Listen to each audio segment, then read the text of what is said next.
Baloch students organisation Pajjar university of Turbat unit کی جانب سے بی ایس او پجار تربت زون کے سینئر رہنما کلیم اللہ بلوچ کی بازیابی کے خلاف پرامن احتجاجی ریلی نکال کر مظاہرہ کیا گیا۔ احتجاج میں تربت یونیورسٹی کے طلباء و طالبات نے کثیر تعداد میں شرکت کی۔ انہوں نے کہا کہ بلوچ طلباء کی جبری گمشدگی کسی بھی صورت قابل قبول نہیں ہے۔ اب ریاست نے بلوچ عورتوں کو اغوا کرنے کا سنگین سلسلہ شروع کر دیا ہے۔ ریاست بلوچ عورتوں کو اٹھا کر بلوچ کی عزت اور جذبات سے کھیلنا بند کرے۔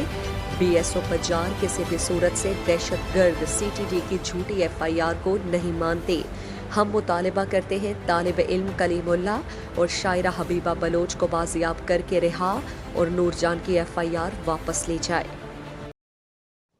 مزید دلچسپ معلومات اور خبروں سے آگاہ ہونے کے لیے Gedrosia point Facebook page, Instagram, Twitter کو فالو اور یوٹیوب چینل کو سبسکرائب کریں۔